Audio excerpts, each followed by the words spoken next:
continue et je vais laisser la parole à Simon Jamelin. Merci Monsieur le Président, Madame la Vice-Présidente au retour à l'emploi et à l'insertion. Vous avez été destinataire d'un courrier des têtes de réseau régional des acteurs de l'accompagnement des allocataires du RSA le 8 décembre dernier. Vous alertant sur l'impact de la baisse de cofinancement du Fonds social européen sur les actions d'accompagnement des bénéficiaires du RSA. Les éléments évoqués dans ce courrier rejoignent malheureusement les craintes émises par le groupe écologiste au département du Nord dès la séance du 22 novembre 2021, puis du 27 juin 2022 à propos de l'appel à projet Insertion et Emploi 2022-2025. Nous dénoncions un appel à projet trop axé sur du coaching et sur la seule logique d'insertion professionnelle au détriment de l'accompagnement social des allocataires, et donc avec également des impacts financiers pour les opérateurs de cet accompagnement social qui sont pourtant des partenaires historiques du département. Comme l'évoque ce courrier, sur les 8 dernières années, le département s'est progressivement désengagé du financement de l'accompagnement des allocataires du RSA jusqu'à ce que la situation impose aux associations de mobiliser des fonds européens pour cofinancer les projets. Aujourd'hui, les deux enveloppes, Plan départemental insertion et Fonds social européen, réunis, ne couvrent plus les besoins.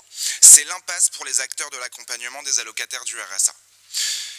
Et début décembre, les associations et les organismes qui accompagnent les allocataires les plus éloignés de l'emploi dans le cadre de parcours intégrés ont été informés par mail d'une baisse du taux de cofinancement du FSE passant de 60 à 41% dans le Nord. Cette décision implique un déficit dans le budget des porteurs de projets. Il ne pourra pas être compensé par d'autres sources de financement pour l'année 2023 et crée un déséquilibre structurel pour les années 24-25. Pour 2023, ce déficit représente entre 13 et 20% du budget total des actions. Concernant les publics accompagnés, l'impasse budgétaire globale d'1,9 million d'euros se traduit par 2375 à 6000 personnes allocataires du RSA qui verront leur accompagnement remis en cause. Où est la cohérence de votre politique d'insertion ? Où est la cohérence de votre politique quand vous vous désengagez auprès de ces partenaires historiques de l'accompagnement des allocataires et en même temps, vous vous targuez de participer à l'expérimentation France Travail à Tourcoing avec la volonté affichée de mieux accompagner le retour à l'emploi des allocataires du RSA.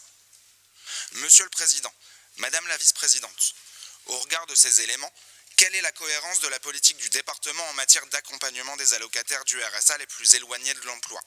Comptez-vous rencontrer ces structures d'accompagnement, partenaires historiques du département, afin de trouver des solutions pérennes à cette situation d'urgence ? Je vous remercie.